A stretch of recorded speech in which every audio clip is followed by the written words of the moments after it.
Engrossed committee substitute for House Bill 3093, establishing broadband enhancement and expansion policies. The bill is advanced to third reading with the right to amend.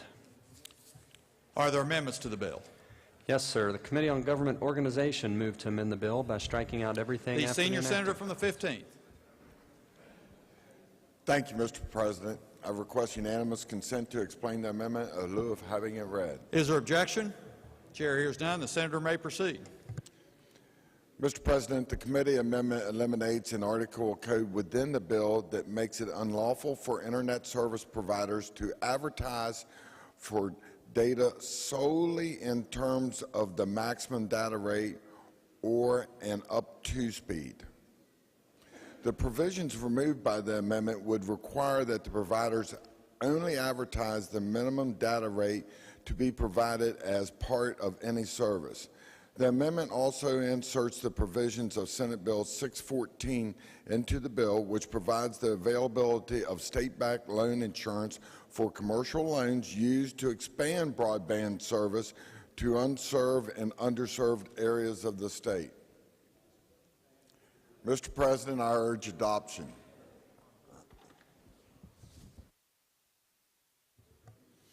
Clerk has an amendment to the amendment. Senator BLAIR moved to amend the amendment on pages 9 and 10 by striking out all of subdivision 6 and inserting in lieu thereof the following. Senator from the 15th. Mr. President, I request unanimous consent to explain the amendment in lieu of having it read. Is there objection? Without objection, so ordered. Gentleman may proceed. This amendment to the amendment corrects a code reference made in the section of the amendment that comes from Senate Bill 614, so I urge adoption. Question before the committee, before the body, is the amendment to the amendment. Are there others who desire to speak to the amendment to the amendment? Senator from Jackson, seek recognition.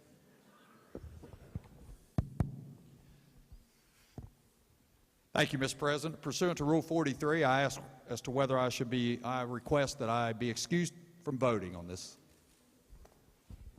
It is the opinion of the chair that although, and I understand the senator from Jackson's request, based on his employment with a telecommunications company, would be the opinion of the chair that such interest as the senator from Jackson may have in the legislation is only as one of a class of people, and so it would be the ruling of the chair, and it is the ruling of the chair, that the senator from Jackson is required to vote on the passage of the bill and all ancillary matters related to the bill, including amendments.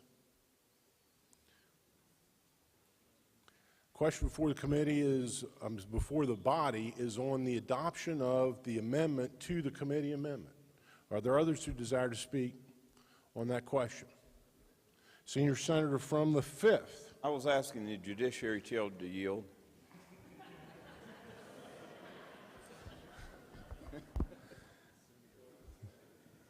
Senator from Tucker will yield. Senator.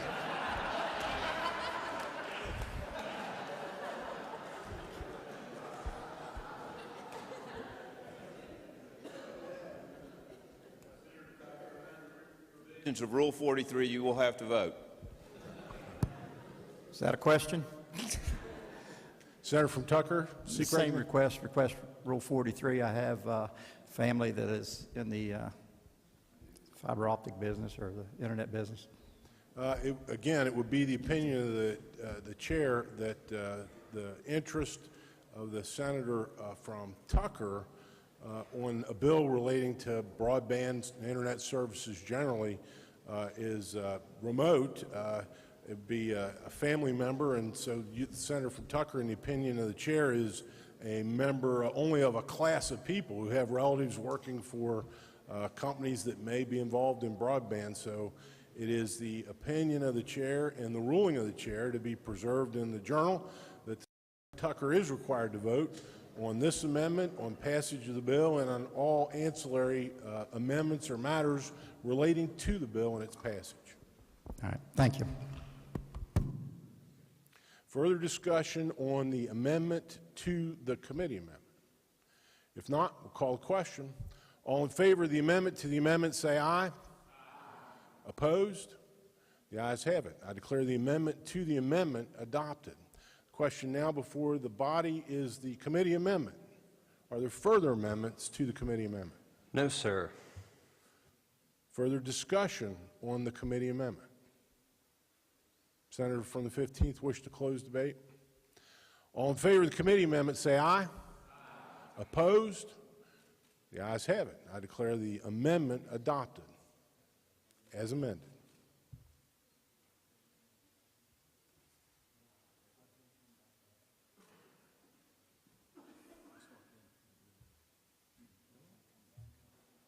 I need to say the bill be advanced.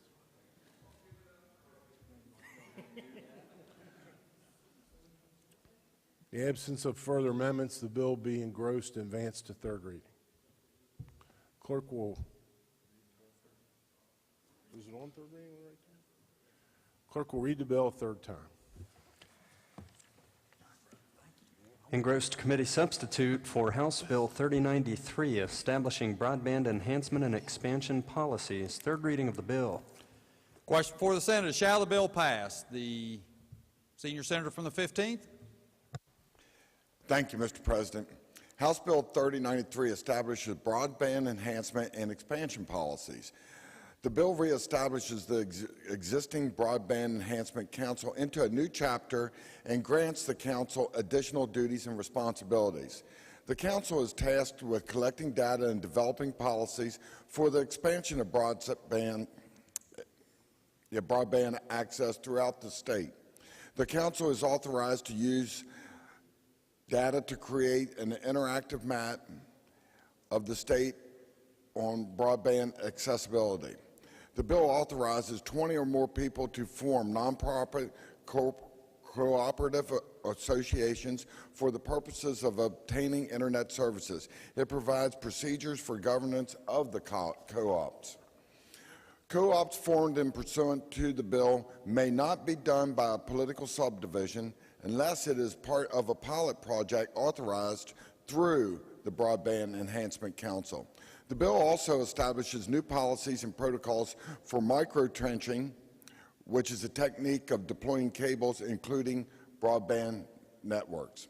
The micro-trenching process involves using a cutting wheel to cut a shallow trench for cable installation, which provides for easier development in urban areas and a speedier cable laying process.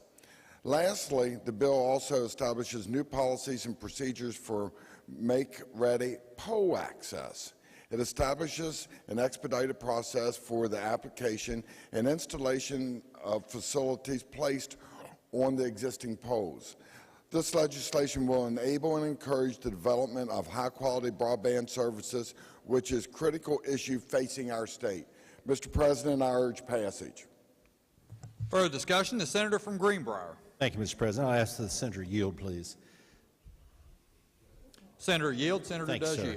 yield. Quite honestly, Senator, this is an area that I know very little about, so I've got a few questions. I know very little about this. I have a few questions to ask you concerning this, and maybe you can help me. I listened to the argument on this a couple times. I hope I'm not too loud. So have I. I know we've been there together. And I come down, there's several things we took care of. The co-ops are put back in this, and I think we're doing unserved and underserved areas with the co-ops in this, correct? In the new legislation. Now, I think I read that Correct. in there. Unserved and underserved. Co-ops do not address whether it's served or underserved. Co-ops do not. No, but co-ops can apply in unserved or underserved areas, correct? Yes, they can, but they're not limited to those areas. That's right. I thought because at one point it was different than that, and I'm just making sure. This has been very confusing, so. For me also. That's why I'm asking questions. The other question I have a little bit of concern about the bonding or borrowing power. Now, we put back in the Senate's version on borrowing. Is that correct? Yes, we did. Okay, and that's borrowing money. It's a guaranteed loan. The way I understand it, it's a guaranteed No, loan? it's not a guaranteed loan.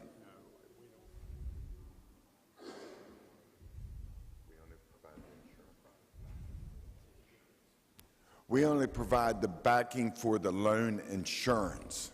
Okay, so the insurance makes it a guaranteed loan, and we borrow that from a fund out of the Treasury or out of a general fund, or there's a special revenue fund for that, I believe.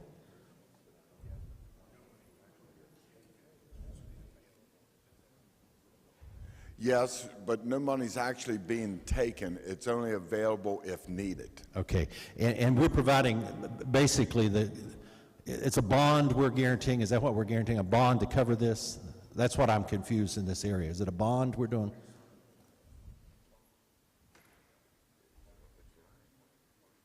Yeah, it's not a bond. It's loan insurance for a commercial loan. Okay, and someone else may ask you about that. Let me go down to the other issue that was always, we danced around, as I said in committee, we danced around the pole on this one, and that's the pole and the pole attachments. As this has been a big issue, and I don't understand all of it, I can guarantee you that, but the FCC has regulations regarding pole attachments. In fact, they have, I guess it's called pre-exemption, Welcome to my world. EMPTION, authority over states when it comes to those attachments. Do they have that in this state? Can we change this? How do we go about changing that? Because I think the feds have control of this. Excuse me. I can't say it. I know, but I still. Yes, we can exercise jurisdiction, and actually we're doing this by this bill. By this bill, we're changing it. Why is it important, and I asked this in committee, and I think I understand it, but why is it important for the polls to be back in this? And let me tell you why I asked the question. I am concerned about a safety issue. Why is it important for these polls to be put back in this legislation? We've taken it out at one point, we put them back. Why are the polls important for broadband development?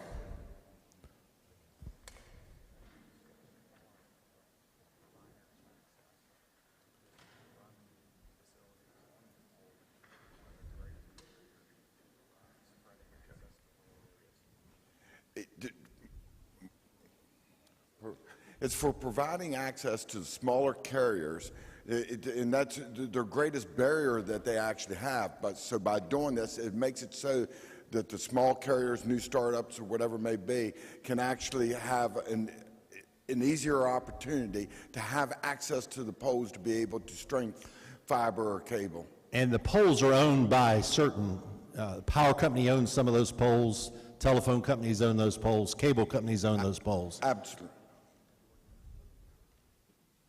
Okay, the attorney tells me the majority of them are owned by the power company, but you are correct on that. And the power company, they weren't talked a lot about in the bill. Have they come to an agreement, the power company, in this already? Because we're using some power company poles, I believe. Well, I don't know whether there's an agreement. Correct me if I'm wrong, but I don't believe that there necessarily needs to be an agreement, because through the FCC regulations, am I correct in what I'm saying?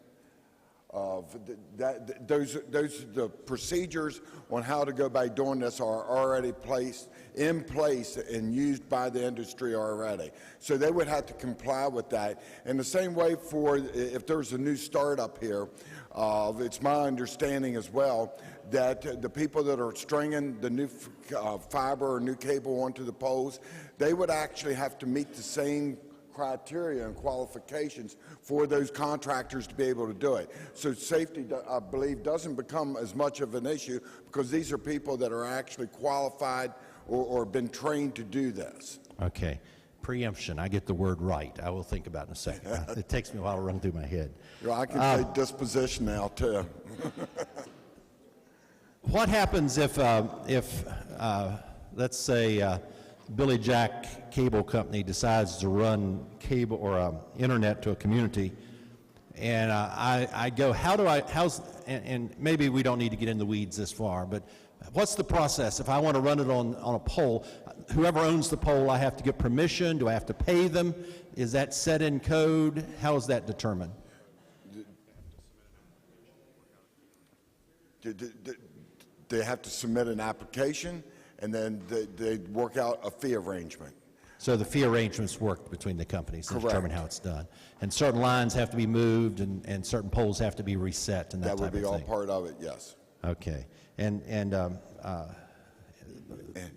for one clarification, I talked to my son last night, who's a linesman, and I was asking questions about this very issue for him to bring me up to the speed on it as well. And it can be a short process or it can be a long process, and I think that's one of the things that this bill actually helps us with on this, and it actually makes it so it's a little bit shorter of a process. And that was my next question, I suppose. We haven't rehearsed this. That is my next question. I'm curious on the length of time of the process. This simply narrows the time down to a faster process. Does it continue to be safe in that fast process, I suppose? That is correct. Okay.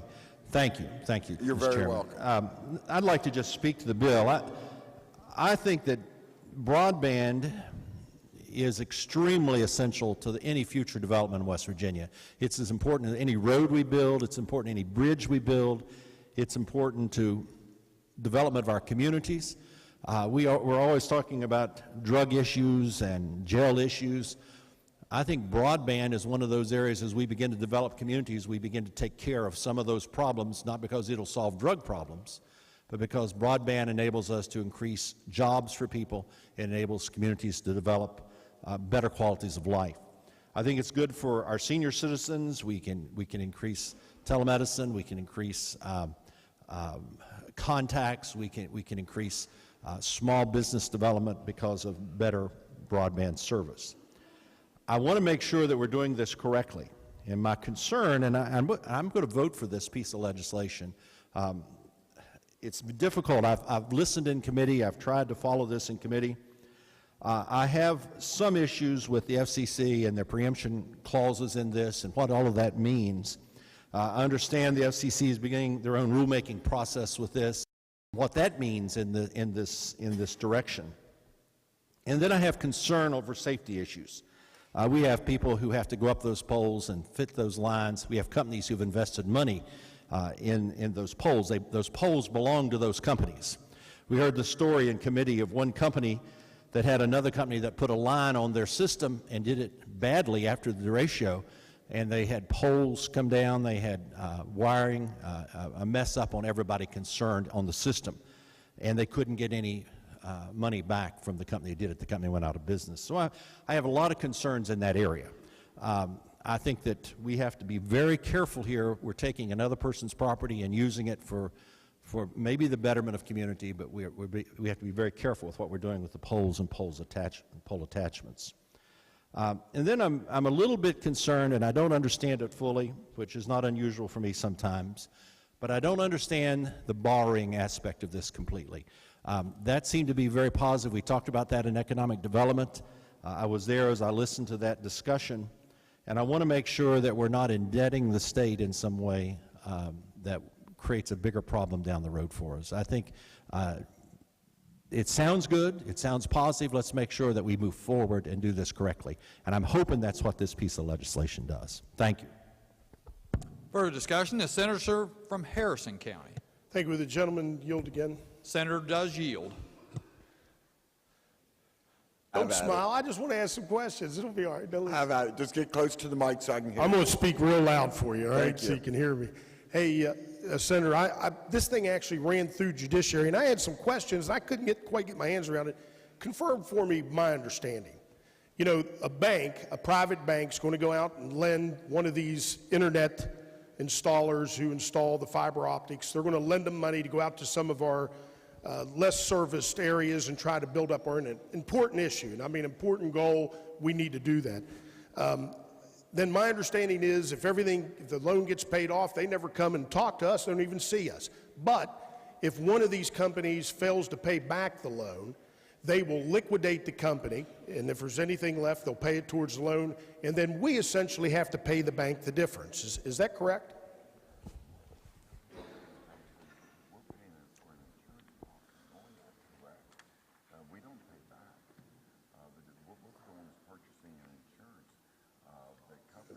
That's our cash. It's general fund cash.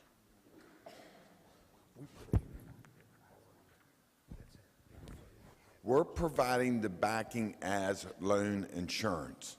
I understand. We're going to put it in that guaranteed loan fund or bond fund, whatever it's called, and we're going to guarantee their money. I understand that completely. My question is, am I right on everything else, though, that if the loan goes bad, after they liquidate the company and whatever net assets there are, they're going to pay down the loan, but then we have to pay the rest out of the money we set aside for the insurance or guarantee, whatever you want to call it. Am I right? The attorney tells me he believes so. Yeah, I mean, I'm having a little hard time hearing you still. and that's what they told us in judiciary. I couldn't figure out why I didn't like it, because here's what I remember is that the banks are going to handle the underwriting, correct? They're the ones who are going to decide whether or not it's going to be a good risk, a good loan. And we know these are a little riskier. That's why we're providing the insurance, right? Well, no, I would maybe argue against that. Well, don't worry about the last part. Just, I shouldn't have gone that far. The banks are going to handle all the underwriting and make the loan. Correct. Right. Now, here's the part that I couldn't figure out why it bothered me. I knew something bothered me. But if we're going to guarantee essentially 100% of the loan, because whatever the net assets after they liquidate the company, whatever's left, we're going to pay them back. What incentive is there for the bank to make a good loan, to make sure that this company's got a good plan and is going to be able to earn enough revenue to pay back the loan? What will they care if we're guaranteeing 100% of it? They don't have anything in the game. They're not risking anything. The Economic Development Authority gets to approve the loan backing, so there's your check and balance. Well, except that they're not going to underwrite the loan. The bank's they're going to look at a loan package with a bunch of forms in it. What is the bank risking, Mr. Senator? Are they risking anything in making this loan? Do they have any risk at all? Yes, the bank will have risk. Well, what is it? Yeah, good analogy.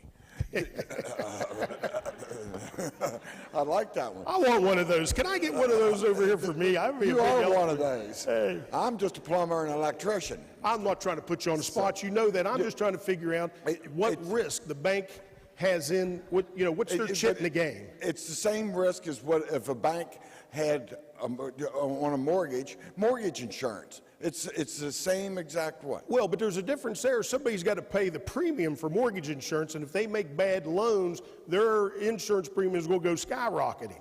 I mean, believe me, and plus we have bank regulators, looks over, they have capital requirements. So we don't have any of that in this bill. There's no minimum capital requirement, there's no minimum investment, there's no risk at all for the banks, and I got to disagree with you. If I may come back, though, because you cut me off there a while ago, and one of the things that's happening here by the state backing of taking care of the insurance part of it, backing this, is that we're trying to encourage a build-out into the state. So that is the risk that the state is taking, but for the people of West Virginia that are underserved or unserved. It's a laudable goal. It really is. But, it wouldn't be the first time, and long before you guys got in charge, that this legislature made a bad decision and threw a bunch of money at it. Because if the banks don't have any risk, in other words, the banks can't lose no matter what happens, and if they don't have any risk, then there's nobody that's really looking out for our money that is going to be at the very front end of underwriting this job. Sure, the Commerce Department's going to review stuff, but they're not going to be part of the underwriters. Yeah.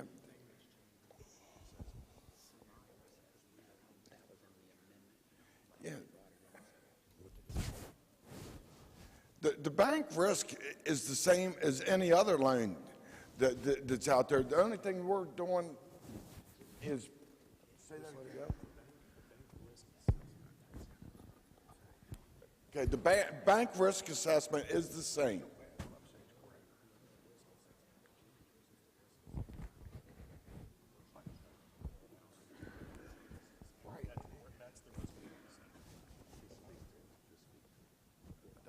But, Senator, thank you. I think you've answered my questions. Unless you want to add something else, and I don't want to cut you off. Well, and there's, I think, one more thing that we might want to add here. And I don't know that, or this to be accurate, but I think it should be. It should be like any other loan. Somebody's going to come in. The bank's not going to loan 100% for this project or for these projects. There's going to be people coming in with resources. So there in itself is an element of risk that is taken on for that. The bank's going in here and doing that and then being backed by the state. But what we're trying to do is tell the bank that, hey, we have faith in this, and when they're going through the Broadband Development Council, that gives that other layer to make it work. See, I'd have been happier if we'd have guaranteed 50% of it. And we're not going to buy any kind of insurance policy. We have to fund this into that guarantee fund if any of them go under. My question to you is, does that take another act of the legislature? Or are we obligated to put the funds in now?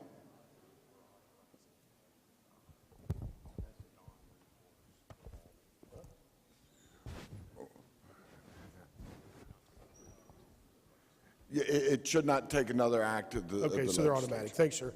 Mr. President, Senator may speak to the with all due respect to everybody that's involved in broadband, and I want broadband for my rural areas, there's no doubt, but something I didn't realize about this bill until just now was that there's no risk for the people that we're counting on to make good loans.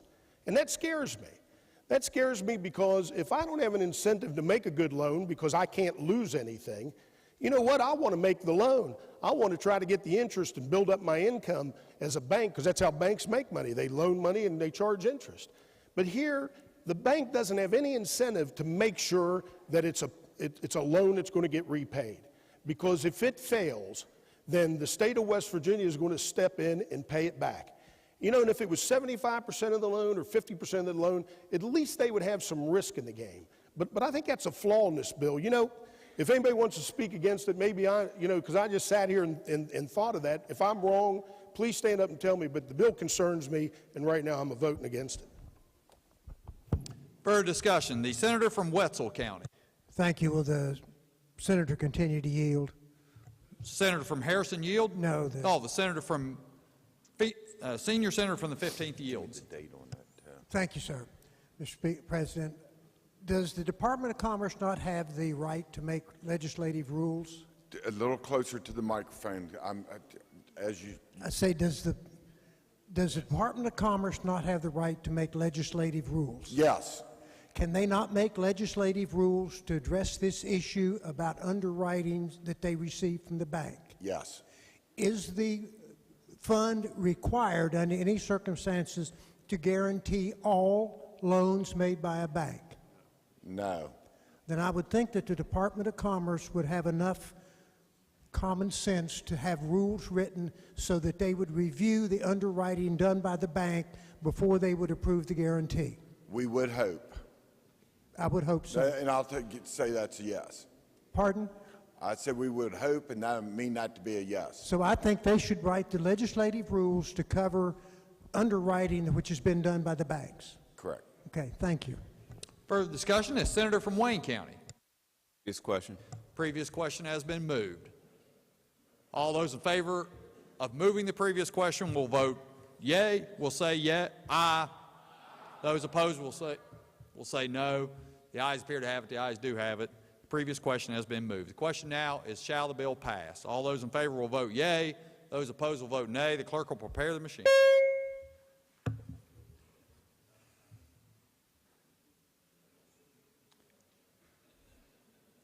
Has every member voted? Has every member voted? If so, the clerk will close the machine and ascertain the results. On this question there being 31 yeas, 1 nay, 2 absent and not voting, more than a majority of those present and voting having voted in the affirmative, I declare the bill passed. Clerk has a title amendment. Senator Blair moved to amend the title of the bill. Question before the Senate is adoption of the title amendment. All those in favor will say aye. Those opposed, no. The ayes appear to have it. The ayes do have it. Declare the title amendment adopted. Clerk will communicate the action of the Senate to the House.